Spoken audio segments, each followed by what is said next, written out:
Okay, ladies and gentlemen, man, look, I could try to give my little commentary, but look, I just want to say this because I got a few clips that's memorable. This was a classic debate between President Trump and Joe Biden, but the answers I truly wanted to hear, I didn't get the answers too far as racism, white supremacy. It was a back and forth debate. It was a back and forth just going at each other. But I say this, if this was a football game, Joe Biden would have won far as offense. He would have played a good offense. But far as defense, attacking, Donald Trump got in that butt, man. I had to give it, Trump was on him. And when Trump was talking about his son, Biden's son, you saw how Biden looked like, if you say one more thing about my son, I'm gonna knock your ass out. You could tell he wanted to do that. But, you know, Joe Biden called, look, this clown, you know what I'm saying? The president, but the choice is yours who you vote for, you know? The choice is yours who you vote for. All right? So all I'm saying, after you vote, go home. Go home and stay indoors, because I'm trying to tell you, if some stuff go down, expect that just you read around it. I'll get back at y'all, all right? Just be prepared, man. If things don't go like it should with these elections. You heard Trump be loud and clear. He gonna do what he got to do. And he never really said anything to the KKK or none of the militia groups. He just said, stand back and wait. In other words, if things don't go, if find something ain't going right through this election, especially with the mail-in ballots, woo, man. Anyway, I'm out, y'all. Let's get into this footage, man. The debates. What's your point of view? What you think? Peace. Job she was doing. He said we owe him a debt of gratitude for being so transparent with us. And what did he do then? He then did nothing. He waited and waited and waited. He still doesn't have a plan. Well, I laid out back in March exactly what we should be doing. And I laid out again in July what we should be doing. We should be providing all the protective gear possible. We should be providing the money the House has passed in order to be able to go out and get people the help they need to keep their businesses open schools. It costs a lot of money. You should get out of your bunker and get out of the sand trap and get in your golf course and go in the Oval Office and bring together the Democrats and Republicans and fund what needs to be done now to save lives. So if we would have listened to you... 2 minutes, sir. If we would have listened to you, the country would have been left wide open. Millions of people would have died, not 200,000, and one person is too much. It's China's fault. It should have never happened. They stopped it from going in, but it was China's fault. And by the way, when you talk about numbers, you don't know how many people died in China. You don't know how many people died in Russia. You don't know how many people died in India. They don't exactly give you a straight count, just so you understand. But if you look at what we've done, I closed it, and you said he's xenophobic. He's a racist, and he's xenophobic because you didn't think I should have closed our country. Wait a minute. It says 2 minutes. You didn't think we should have closed our country because you thought it was terrible. You wouldn't have closed it for another 2 months. By my doing it early, in fact, Dr. Fauci said, President Trump saved thousands of lives. Many of you Democrat governors said, President Trump did a phenomenal job. We worked with the governor. Oh, really? Go take a look. The governors said I did a phenomenal job. Most of them said that. In fact, people that would not be necessarily on my side said that. President Trump did a phenomenal job. We did. We got the gowns. We got the masks. We made the ventilators. You wouldn't have made ventilators. And now we're weeks away from a vaccine. We're doing therapeutics already. Fewer people are dying when they get sick. Far fewer people are dying. We've done a great job. The only thing I haven't done a good job, and that's because of the fake news. No matter what you say to them, they give you bad press on it. It's just fake news. They give you good press. They give me bad press because that's the way it is, unfortunately. But let me just tell you something. I don't care. I've gotten used to it. But I'll tell you, Joe, you could never have done the job that we did. You don't have it in your blood. You could have never won. as discredited. Matter of fact, even the people who testified under oath. So let me ask you this, Joe. Go ahead, Mr. I'm listening to you. People under You got $3.5 million from Moscow. He testified under oath, and his administration said, "I did my job and I did it very well. I did it I'd like to know honorably." who they are. Well, I'll give you the list of the people who testified. Go ahead, sir. Sure, you've already fired most of them because they did a good job. Some people don't Well, do a good here's job. the. With you, Wait a minute. You get the final word, Mr. Well, it's hard to get any word in with this clown. Excuse me, this. Hey, let me this just person. say, Joe. No.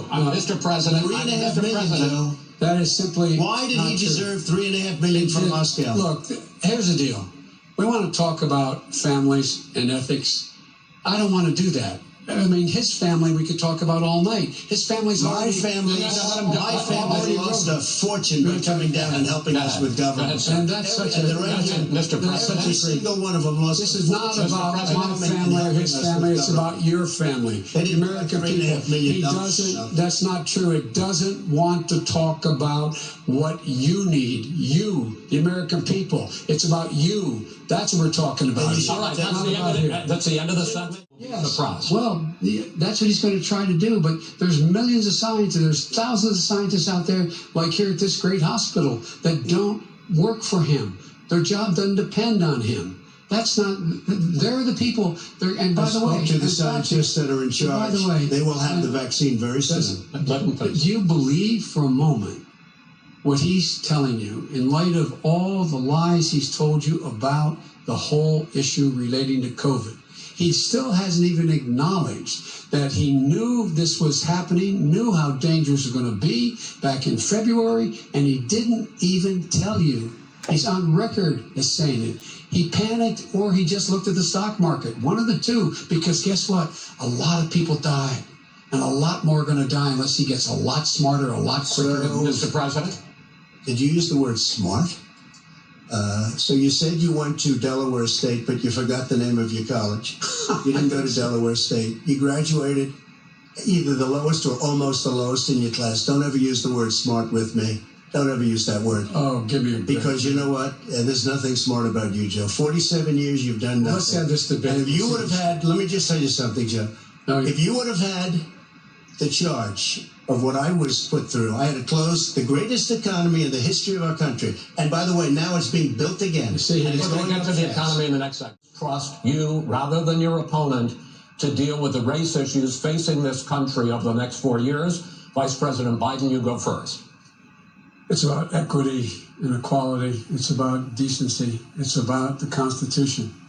And we have never walked away from trying to require equity for everyone, equality for the whole of America. But we've never accomplished it. But we've never walked away from it like he has done. It is true. The reason I got in the races with those people, close your eyes. Remember what those people looked like coming out of the fields carrying torches, their veins bulging, just spewing anti-Semitic bile, and accompanied by the Ku Klux Klan. A young woman got killed. And they asked the president what he thought. He said there were very fine people on both sides. No president's ever said anything like that. It is who's Now, who, second point I'd make to you is that when Floyd was killed, when Mr. Floyd was killed, there was a peaceful protest in front of the White House. What did he do? He came out of his bunker, had the military use tear gas on him so he could walk across to a church and hold up a Bible. And then what happened after that? The bishop of that very church said that it was a disgrace. The general who was with him said all he ever wants to do is divide people, not unite people at all.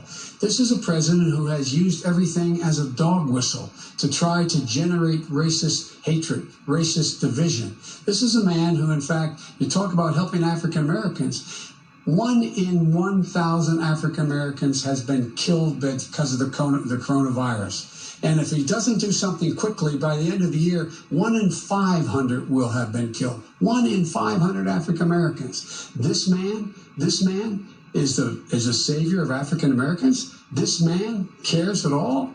This man's done virtually nothing. Look, the fact is that you have to look at what he talks about. You have to look at what he did. And what he did has been disastrous for the African American community.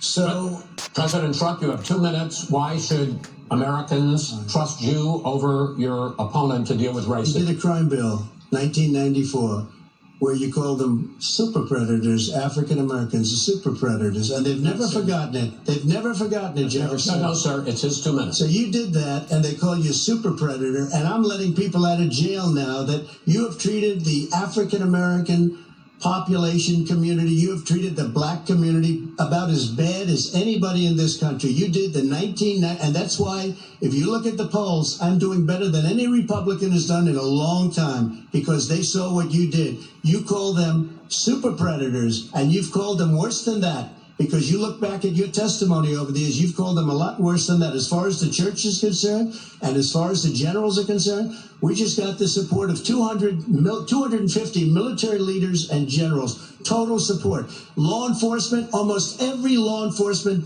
group in the United States. I have Florida, I have Texas, I have Ohio, I have Portland. The sheriff just came out today and he said, I support President Trump. I don't think you have any law enforcement. You can't even say the word law enforcement, because if you say those words, you're going to lose all of your radical left supporters. And why aren't you saying those words, Joe? Why don't you say the words law enforcement? Because you know what? If they called us in Portland, we would put out that fire in a half an hour, but they won't do it because they're run by radical left Democrats. If you look at Chicago, if you look at any place you want to look, Seattle, they heard we were coming in the following day, and they put up their hands, and we got back Seattle. Minneapolis, we got it back, Joe, because we believe in law and order, but you don't.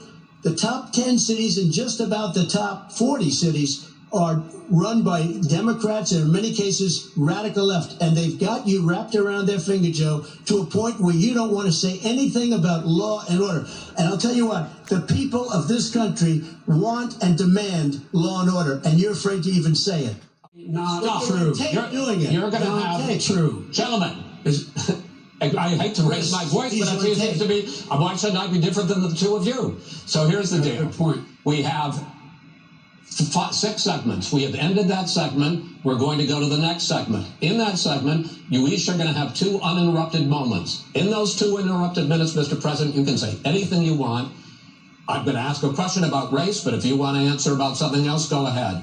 But I think that the country would be better served if we allowed both people to speak with fewer interruptions. I'm appealing to you, sir, to do that. Well,